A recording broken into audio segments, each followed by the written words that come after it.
Aspiring immerse welcome to major chemistry. આજે આપણે કાર્બનિક સંયોજનોના એસિડ બેઝ ગુણધર્મો યુનિટનો છેલ્લો ક્વેશ્ચન ડિસ્કસ કરીશું.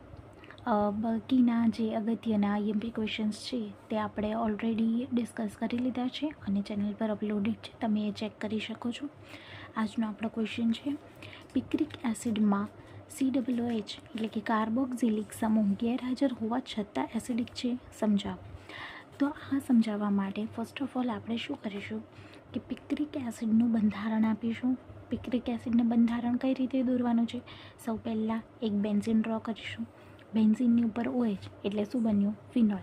ફિનોલમાં પછી તમારે પોઝિશન પર ઓર્થો, મેટા, પેરા પોઝિશન પર ઓર્થો અને પેરા પોઝિશન પર તમારે મૂકવાનું છે નાઇટ્રો ગ્રુપ એટલે કે NO2 ગ્રુપ.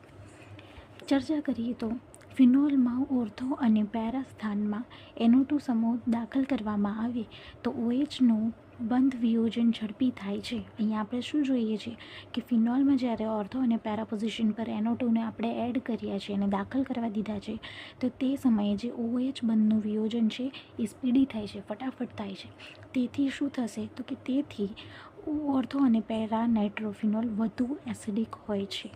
આનાથી આપણને સ્ટેટમેન્ટ ડાયરેક્ટ મળી જાય છે કે નાઇટ્રો ગ્રુપ્સની હાજરીના કારણે જે આપણે ફિનોલની વાત કરીએ છીએ તે એસિડિક હોય છે. અહીંયા આપણે સ્ટ્રક્ચર દર્શાવ્યા છે કે પહેલાં આપણે ફિનોલનું ફર્સ્ટ સ્ટ્રક્ચર આપ્યું છે, બેન્ઝીનની ઉપર OH. તેમાં હવે ઓર્થો સ્થાને NO2ને ઇન્ટ્રોડ્યુસ કર્યું છે નાઇટ્રોફિનોલ એટલે કે ortho nitrophenol.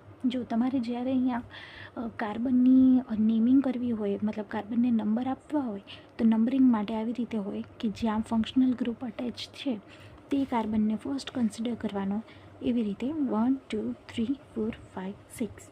Okay, similarly same applicable છે પી નાઇટ્રોફિનોલ માટે કે પી નાઇટ્રોફિનોલની અંદર અહીંયા હોય છે અને અહીંયા Na2 છે પેરા પોઝિશન પર.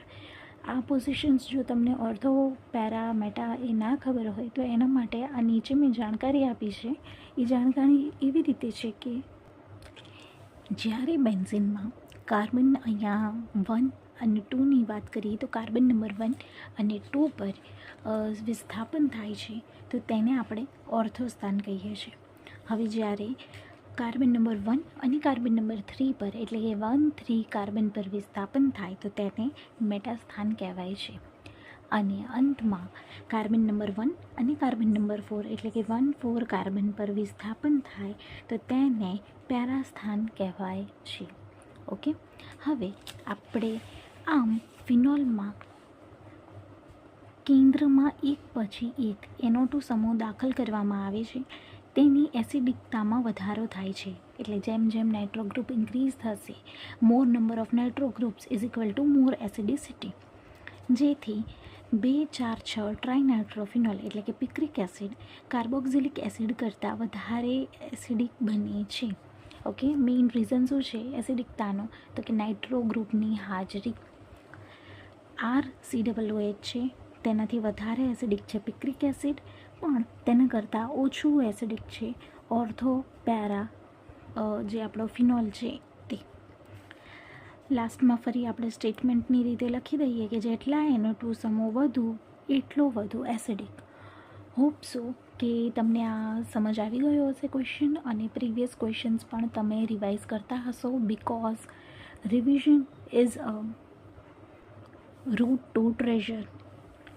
See you in the next one. Thank you.